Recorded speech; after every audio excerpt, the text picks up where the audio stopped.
The halls of Parliament were never meant to echo with royal confessions, but when confidential documents surfaced confirming King Charles's signed abdication letters, the nation was stunned. The whispers were real.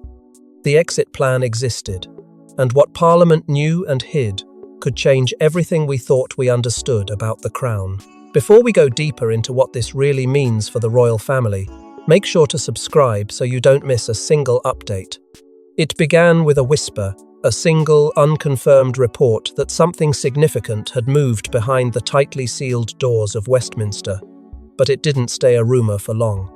In the early hours of a fog-laced morning, an explosive leak hit the parliamentary press desk. King Charles had signed preliminary abdication letters, not weeks ago, not in response to breaking events. Months ago, quietly, privately, deliberately. What the leak didn't explain was why. And that's where the country found itself spiraling, grappling with the possibility that their reigning monarch had considered walking away from the throne without ever uttering a word to the public he served. The revelation wasn't just shocking, it was destabilizing. Within hours, Parliament held emergency briefings to contain the fallout. Senior MPs were allegedly ushered into confidential meetings where they were presented with redacted copies of the documents. The letters, reportedly written in Charles's own hand, outlined a contingency plan in case of deteriorating health or irreconcilable crises of confidence. The language was cautious, but unmistakably final, and suddenly, the question wasn't just if Charles had thought about stepping down, but what had driven him so far as to prepare for it in writing. Speculation roared across media channels. Some believed the mounting pressures of monarchy in a modern age, relentless press, fractured family, disillusioned public, had finally worn him down. Others suggested more intimate private struggles, bouts of illness, moments of emotional collapse, or conflicts with those closest to him. But perhaps the most jarring detail was the timeline. These letters had been signed months before they were discovered, so why had no one been told?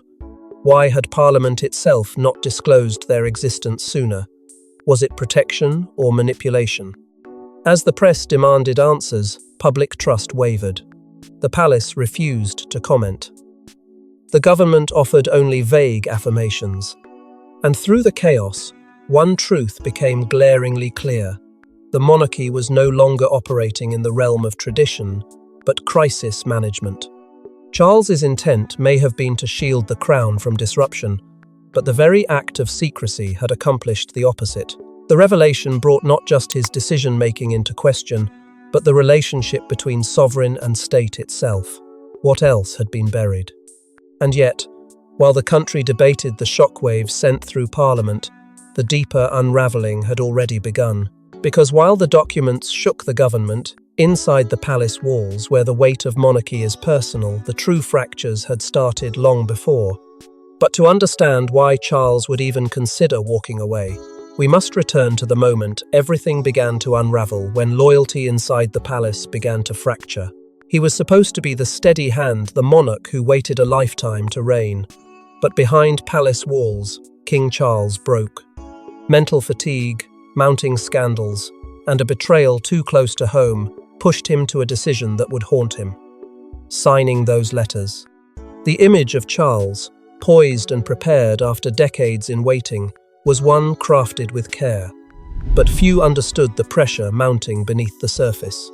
In the wake of relentless media scrutiny, internal family fractures, and the emotional toll of ascending the throne after the loss of his mother, Charles found himself suffocating under the very crown he had long anticipated. What the public didn't see was a man unraveling behind closed doors. In one particular meeting, according to palace insiders, Charles finally cracked. With only his most trusted advisors present, he reportedly broke down, visibly shaken, voice unsteady, fighting back tears as he confessed doubts no monarch should ever speak aloud. The pressure had become unbearable. A string of relentless headlines painted the monarchy as outdated, fractured, even irrelevant. Behind the scenes, tensions with Harry remained raw, and William's growing public popularity only made Charles feel more like a placeholder than a sovereign. Camilla, usually his refuge, urged him to remain steady, even as she watched his spirit wane. Sources say she pleaded with him to reconsider any thought of stepping back, reminding him of the legacy he had waited his entire life to fulfill. But Charles, in that moment, wasn't speaking as a king. He was speaking as a man crushed by the very institution he was sworn to uphold. Desperate for clarity, he summoned Anne and William. The meeting was brief but unforgettable. Witnesses describe a king who was calm, but eerily resigned. "I'm tired," he told them, "and I don't know if this is what the country needs anymore." William, blindsided and emotional, urged his father not to act hastily, while Anne, ever the voice of duty, pushed back with quiet intensity. But Charles had already made up his mind. Within days, he instructed his private secretary to begin drafting conditional abdication documents to be held in trust, not as a declaration but as a contingency, a final escape clause. Should things continue to spiral, for many of the staff, it was a moment that shifted everything. The monarch they had pledged to serve for the remainder of his reign now looked like a man preparing to vanish.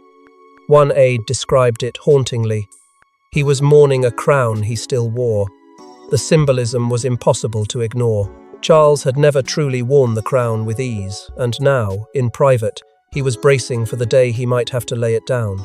And yet, even as the king's inner circle scrambled to hide the truth, someone inside the palace had already taken steps to ensure it would one day surface.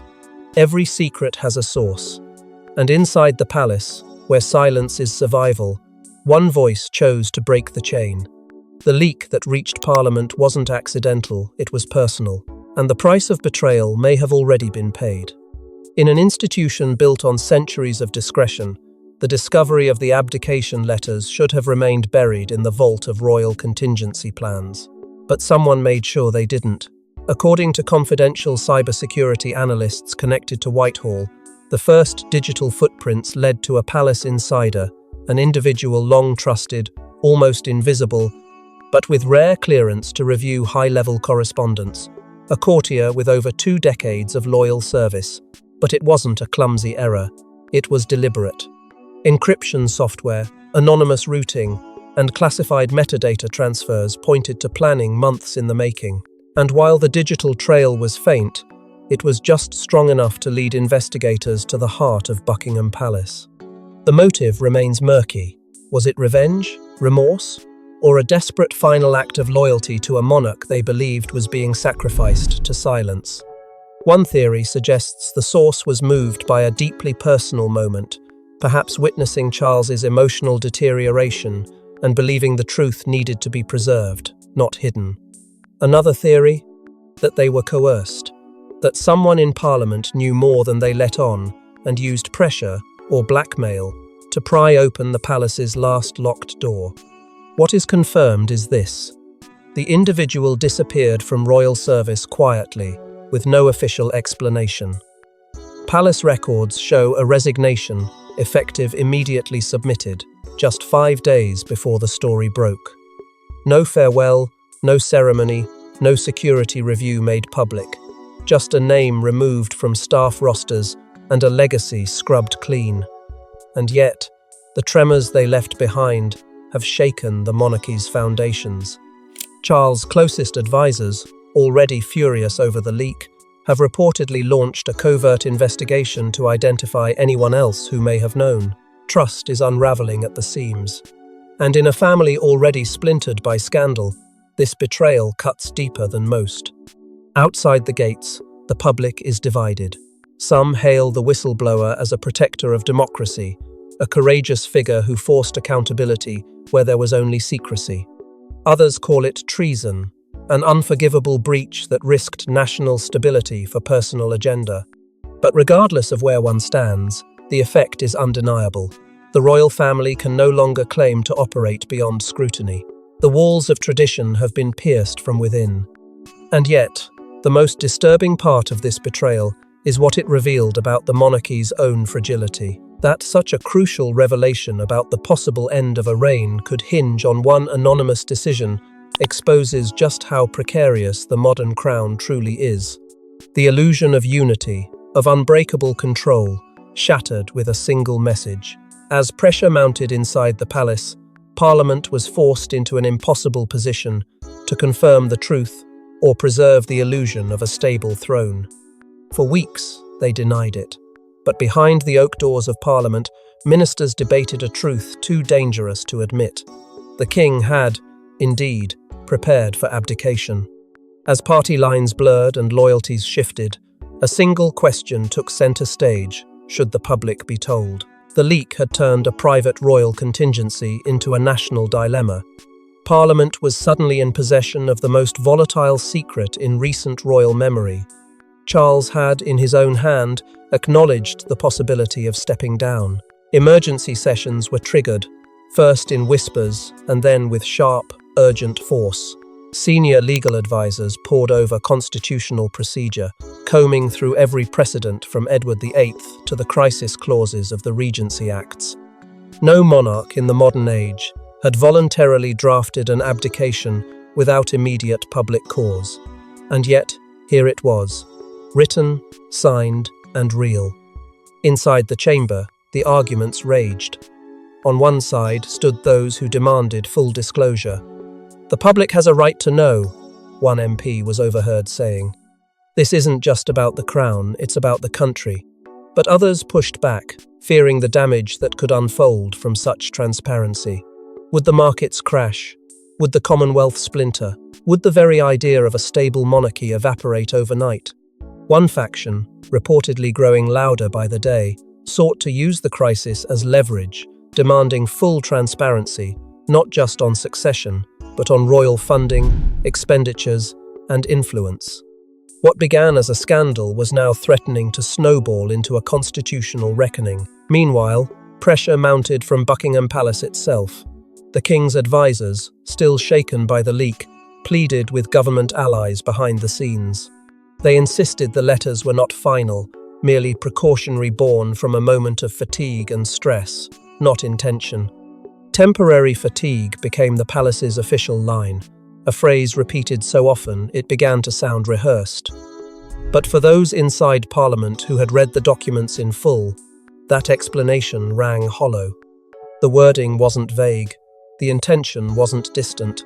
The king had made preparations, and that preparation held power. The final decision was a compromise that satisfied no one. Yes, Parliament would confirm the existence of the documents to prevent further speculation. But no, the public would not be told the context. Not the date they were signed, nor the conditions outlined within. The truth, once undeniable, was now buried beneath carefully crafted phrases. The nation would be told only what the Crown and government agreed upon, and nothing more. But even as the government tried to control the fallout, inside the royal family, the emotional toll was growing, and not everyone was willing to stay silent. He was never meant to inherit like this. Prince William, caught between defending his father's legacy and preparing for a role he never asked for, found himself at the center of a storm that could either restore the monarchy or destroy it from within. The revelation from Parliament didn't just shake the public. It shattered the very foundation of William's world. He had always known the day would come when he'd step into his father's shoes, but not like this. Not through a leak, not under a cloud of constitutional uncertainty. According to insiders, William learned of the official confirmation at the same time the public did. No forewarning, no briefing, just an explosive headline followed by a deafening silence from Buckingham Palace. He was furious, not just at the media, but at the palace machine, and most painfully, at his father. What followed was a tense and deeply emotional meeting between father and son. Though the palace denied the details, a leaked account made its way into the press, one line standing out above the rest. Charles allegedly looked across the room, tired and broken, and asked, "Are you ready if I walk?" For William, that question wasn't hypothetical. It was a burden being handed to him in real time, and he wasn't ready. Not for a crown still warm from conflict, not for a throne earned, not through legacy, but crisis. William's position became increasingly precarious. On one hand, he was expected to support his father publicly to project unity, stability, and strength. But privately, he was being prepped. Staff began shifting responsibilities. Schedules were amended. Briefings once meant for the king began flowing through Kensington instead. Courtiers were discreet, but their actions spoke volumes. A transition wasn't just possible, it was being quietly rehearsed. William, ever the measured figure, kept his face composed, but those close to him say he was tormented. Adding fuel to the fire was Camilla, frustrated by Charles's wavering and panicked over the growing sentiment that he might abdicate. She allegedly confronted both men in private. Her message was clear: Charles had waited a lifetime for the crown, and he owed it to his legacy not to surrender it under pressure. But William reportedly didn't share her view. He wasn't driven by optics. He was driven by responsibility, and the realization that every move from this point forward would define the monarchy's future. In that moment, William became more than an heir. He became a man torn between preserving the institution and preserving his father's dignity. Each decision carried weight, each silence, consequence. And in the shadows of those palace corridors, the heir to the throne was already carrying it all, without the crown even resting on his head. And while William wrestled with the weight of a crown still held by another, Anne was preparing to do what no one else had dared: confront the monarch directly. She's always been the monarchy's steel spine. But when news of the letters hit the press, Princess Anne marched into the king's private quarters and gave him the ultimatum no one expected. You don't get to quit when it's hard. The fury came fast and it came quietly. Anne didn't call a summit. She didn't demand a meeting through aides or palace staff. She went directly to him. No one intercepted her. No one dared. In that moment, it wasn't just a sister walking into the king's presence. It was the monarchy's fiercest guardian confronting its wavering leader. Sources close to the confrontation described the conversation as devastating and honest, with neither sibling raising their voice, but both exchanging words that would echo through history. Anne had spent her life in the background, upholding the institution with tireless commitment. But this silence about the abdication letters was a betrayal of everything she believed in, and of everything their mother had stood for. She didn't waste time on ceremony. Anne demanded to know why he hadn't told her, why she had to learn the truth with the rest of the world. But the real confrontation didn't erupt until she asked the one question no one else had dared. What happened to the man who waited 50 years for this? The air reportedly thickened. Charles offered no answer. Only guilt, only weariness. Anne, unmoved, reminded him of their mother's example, how the late queen had remained steadfast through crises far more explosive than this. Wars, divorces, scandals. But she had never wavered, and neither should he. Her plea wasn't political, it was emotional, personal. Anne told her brother that walking away now would be more than a resignation. It would be a renouncement of everything they were raised to protect. You wanted this, she said. You waited for this. You owe it to the crown. The words hit hard. Charles, according to palace sources, was left speechless, visibly shaken, eyes filled with something he hadn't allowed himself to feel in weeks: shame. But Anne wasn't done. Before she left, she made one final declaration. She would increase her public duties. She would help shoulder the load. But she would not, under any circumstances, endorse an abdication. If Charles chose that path, he would walk it alone. It was a line in the sand, drawn not with hostility, but with conviction, a line that even the king could not erase. Anne's words were a wake-up call, but they weren't enough to stop the gears already grinding beneath the surface, because while the family fought to hold the walls from caving in, lawyers and lawmakers were uncovering a different kind of crisis, one far more dangerous than emotion. But even Anne's intervention couldn't stop the machine already in motion, because the legal implications of Charles' letters were more serious than anyone realized. The letters were meant to be private, conditional, and reversible. But legal experts now warn that under obscure constitutional precedent, Their very existence could trigger the one thing Charles never expected: forced abdication. What had begun as a deeply personal safeguard was now being treated as a legal weapon. As news of the signed abdication letters reverberated through Westminster, constitutional scholars began surfacing precedents most had forgotten or chosen to forget.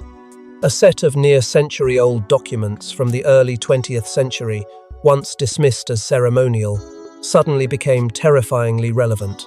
Those letters, penned by a former monarch in a similar moment of uncertainty, had been sealed under the agreement that their public disclosure would signal irrevocable abdication. That precedent, long buried, was now being re-examined with fresh urgency, and Charles's fate was hanging in its shadow. Within hours, Parliament's legal advisers convened behind closed doors. The debate was immediate and intense. Some argued that the King's letters, once leaked and confirmed, had shifted from personal contingency to public contract, that the act of confirmation, however unintentional, had transformed them into legally actionable documents, and if that interpretation held, Charles would no longer have the luxury of choice. His abdication, regardless of intent, might already be in motion. Emergency consultations began between the palace and constitutional lawyers. The monarchy's own legal team scrambled to dispute the interpretation, insisting that the letters were drafted under stress, had no activation clause, and required royal assent to take effect. But the government's position was less forgiving.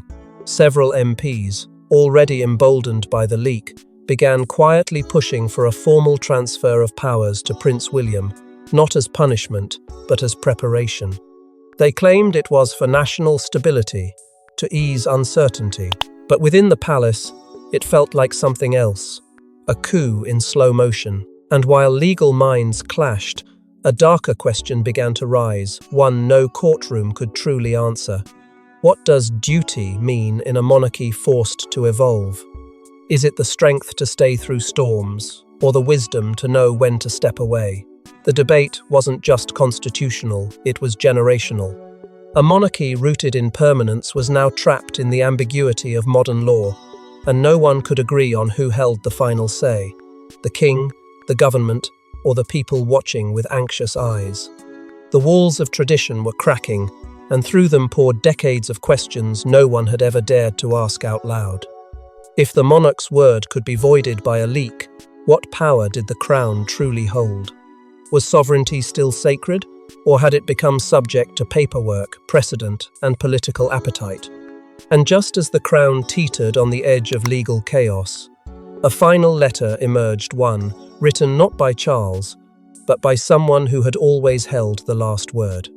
In a quiet vault beneath Windsor, a final sealed envelope addressed to Charles was discovered, written by Queen Elizabeth herself before her passing. Its contents, a letter that would bring the entire family to tears and remind a king why he was crowned in the first place. No one expected it, not even the closest aides. The existence of the letter had been whispered about for years, rumours that Her Majesty had prepared final notes for each of her children to be opened in times of uncertainty. But this one was different. This one bore the weight of foresight. Locked away under royal seal, it was intended to be read only in a moment of grave personal or national crisis. That moment had come. As the monarchy stood on the brink of constitutional upheaval, someone, reportedly Princess Anne, requested the vault be accessed. What they found was not a document of politics, but of legacy, a mother's final words to her son. The letter, according to palace sources, was handwritten in the Queen's unmistakable script. No royal wax seal, no titles, just Charles, underlined at the top. And the message within stunned even those who had braced for emotional impact. She acknowledged his doubts. She saw the weight he carried and anticipated the storm he might one day face. But she didn't counsel retreat. She reminded him of the quiet truth only a mother could deliver. You are enough, and even when you feel you're not, you serve by staying. The impact was immediate and profound. Charles reportedly read the letter in private, then again aloud in front of William and Camilla. Neither spoke for several minutes. William, who had spent weeks balancing frustration with understanding, was visibly moved. Camilla, whose push for Charles to remain had been rooted in loyalty and fear, found herself silenced by a voice no one could argue with. The Queen had spoken not through public decree, but through the only words that mattered, ones laced with love, legacy, and quiet command. News of the letter's existence leaked quickly, though the palace refused to release its full contents. Still, the message was clear. This wasn't just a call for strength, it was a reaffirmation of purpose, of identity, of the sacred bond between crown and country. And as the story spread, public sentiment began to shift once again. The nation, shaken and divided, began to remember the quiet dignity that had defined Elizabeth's reign, and many now saw her son, however flawed, as a man trying to carry that same torch. For the first time in weeks, voices once calling for Charles to step aside began urging him to stand tall. The narrative was changing, not because of politics, not because of strategy, but because of a mother's final gift, a reminder that duty was never meant to be easy. It was meant to be enduring. But with the monarchy's fate still hanging in the balance, one final question looms over the entire nation. Will Charles stay, or will he walk away for good? After weeks of silence, King Charles steps in front of the cameras, his voice steady, his eyes heavy. What he says will become one of the most defining speeches in royal history. I am still your king, and I will be, until the last breath I'm given. The moment arrived like a thunderclap. At precisely 8 p.m., the world watched as Charles appeared before the nation from inside Buckingham Palace, not as a man in crisis, but as a sovereign reclaimed. Dressed in tradition yet surrounded by the quiet weight of what had come before, he addressed a country bracing for uncertainty. There was no evasion, no deflection. He admitted what few expected him to. I have had moments of private uncertainty, as any human would. In that single sentence, he disarmed speculation, not by denying his doubts, but by owning them. What followed was a speech that walked the line between confession and command. Charles spoke of the burden of the crown, of the legacy of his mother, and of the deep emotional cost of modern monarchy. He acknowledged, carefully but deliberately, the role Parliament had played in revealing the truth. Without naming names, he made it clear that the crown no longer exists in isolation, and that every decision, even those made in private, now echoes in public. But he didn't shy away. He reaffirmed his commitment to the throne. To serve is not to rule. It is to stand when you would rather rest. It is to hold fast when all you want is to let go. In an unexpected moment of grace, Charles extended gratitude not only to the public for their patience, but to those who stood beside him as the monarchy teetered. He praised William for his strength, Anne for her unflinching loyalty, and Camilla for being his anchor through storms the world would never fully understand. These words, subtle in delivery, were thunderous in meaning. It was a recognition of the human beings behind the institution, a reminder that beyond protocol and power lies family complex, burdened but still intact. The response was instant. Social media lit up with reactions, tears, and renewed pledges of support. Crowds gathered outside palaces, not in protest, but in solidarity. News anchors abandoned scripts to speak from the heart. Commentators who once called for Charles's departure now hailed his resilience. The message had landed not just politically, but emotionally. In a fractured world, here was a man who had stumbled, paused, and chosen to rise anyway. But make no mistake, the cracks remain. The abdication letters, though dormant, still exist. The legal debates have not vanished. Trust, once fractured, will take time to rebuild. And inside the palace, there are still those who wonder how close they truly came to losing a king. The storm has settled for now, but no one inside those walls believes the skies are clear. As the storm settles for now, the monarchy remains intact, but the letters still exist, the wounds are still fresh, and behind palace walls, nothing will ever be the same. Thanks for watching. Don't forget to like and subscribe, and we will see you in the next one.